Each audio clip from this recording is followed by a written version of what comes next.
Voilà, bonjour à chacun, ou bon après-midi, ou bonne soirée, quel que soit le fuseau horaire sur lequel vous vous trouvez. En tous les cas, bienvenue à un message pour toi. Pendant que les autres se connectent, je vous retrouve dans quelques instants. Nous marquons une petite pause pour vous permettre de vous connecter et je vous dis à tout de suite. Nous lirons aujourd'hui dans l'évangile de Luc au chapitre 22. Et nous lirons à partir du verset 39. Luc, chapitre 22, et nous lirons à partir du verset 39. A tout de suite.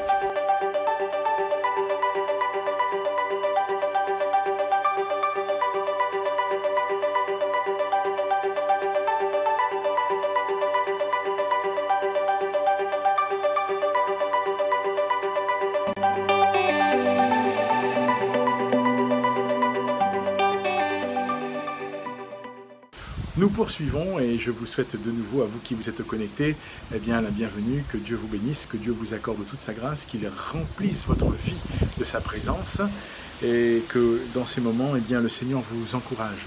Nous sommes eh bien, à ce vendredi qui précède le week-end de Pâques et nous voudrions nous rappeler de ce qui s'est passé à Gethsémanée. Voyez-vous, la Bible dit dans Luc au chapitre 22, au verset 39, il est dit ceci.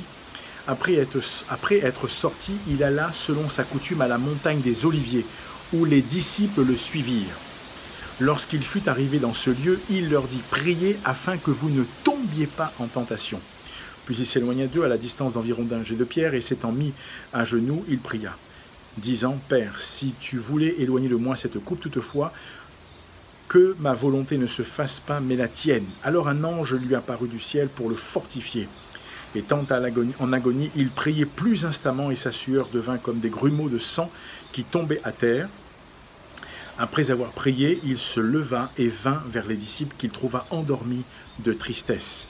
Il leur dit « Pourquoi dormez-vous? Levez-vous et priez afin que vous ne tombiez pas en tentation. » Alors il y a un point important ici. Dans cet épisode, Jésus avait enjoint ses disciples eh bien, à prier afin qu'ils ne tombent pas dans la tentation. Ceci étant, un peu plus loin, quand vous lisez, la Bible dit que Jésus va trouver ses disciples comment? Après avoir prié, au verset 45, après avoir prié, il se leva et vint vers ses disciples, qu'il trouva endormis de tristesse. Endormis de tristesse. C'est peut-être ton cas. Peut-être que tu t'es endormi à cause de la tristesse. Peut-être que tu as baissé la garde à cause de la tristesse. Peut-être que tu n'as plus la force de combattre à cause de la tristesse. Ton cœur même est rempli de tristesse. Tu te poses tellement de questions. Et au fond de toi, il y a toutes sortes d'agitations, d'inquiétudes. Jésus a trouvé ses disciples endormis de tristesse.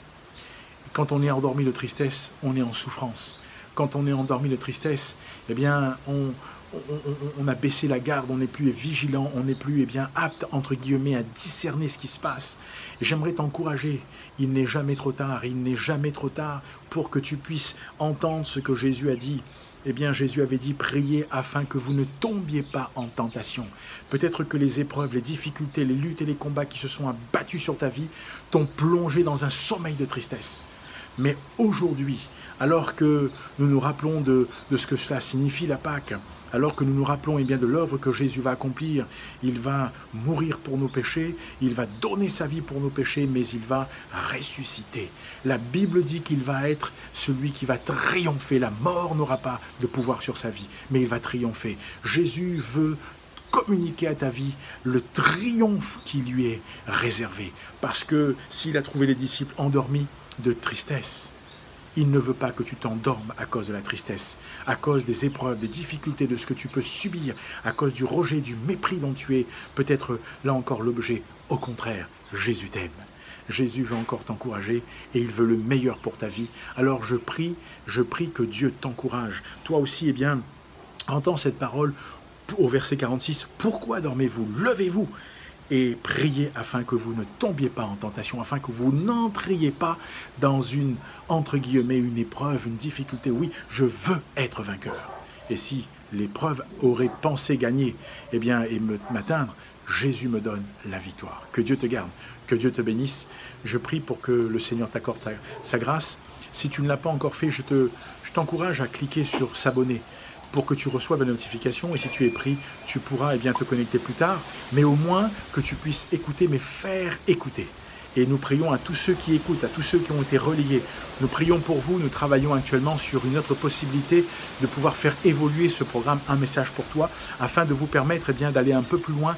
Et si vous ne l'avez pas encore fait, d'entrer en communion, en relation avec le Christ et de pouvoir vous former vous-même autour avec la parole de Dieu pour grandir un peu plus. Que Dieu vous garde et que Dieu vous accorde toute sa grâce. N'oubliez pas, Christ est celui qui veut te faire triompher du sommeil de tristesse dans lequel tu serais peut-être tombé ou entré. Que Dieu te garde et te bénisse, où que tu sois sur les continents, que la grâce de Dieu accompagne ta vie, qu'elle inonde ta vie de sa présence, et que Dieu te bénisse. À bientôt pour un message pour toi.